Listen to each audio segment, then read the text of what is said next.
plānojam uztaisīt nelielu semināriņu. Parādīsim tieši dažādas šos uzklāšanas tehnoloģijas, dažādas veids, instrumentus, pielietojumus. Ja tev ir kāda interese, zvani, piesakies. Seminārs mēs rīkosim regulāri, apmēram reizi mēnesī.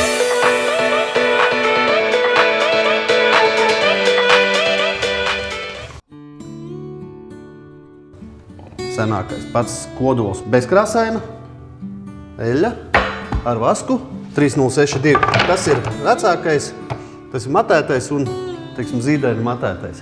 Tas vispār ir brīnums, ja? Tas ir rullīts. Kas attiecās uz plaknēm, ja? Tu vari likt ar rullīti. Attiecīgi, ja pareizi izvēlēts rullīts, tad tev nepaliek ruļļu pēdas, aplikātors. Viennozīmīgi vispopulārākais tagad, ja?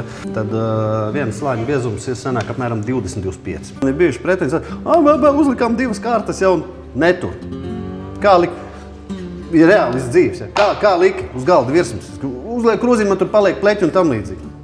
Tā kā jūs teicāt, tā kā ir rakstīts, paņēmām rullīti vienu kārtu, paņēmām rullīti, uzlikām 2 kārtas, ja? Bet sīkāk, kā? Uzrullējām, pagaidījām un noslaucījām un rullējām otru kārtu. Stop! Un cik tad paliek? Ja?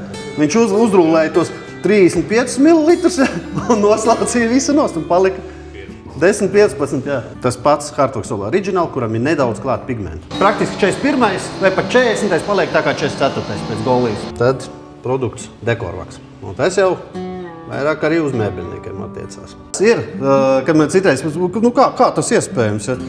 Lūdzu, vienā kārtā ar atšķirīgām uzklāšanas metodēm. Tas uz jums attiecās.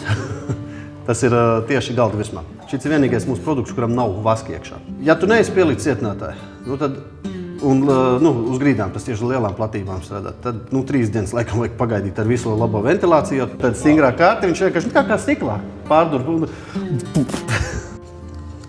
Man tik pa brīdim prasa, teiksim, kā var zināt, ka ir pa daudz tur uzrullēts. Ja? Tu viņu redzi, ja? Viņi tev paliek no augšas jau redzami. Citi laiž abos virzienos. Es parasti iesaku, ja var tad beigu, ja, vienā virzienā, viegli pārēj pāri.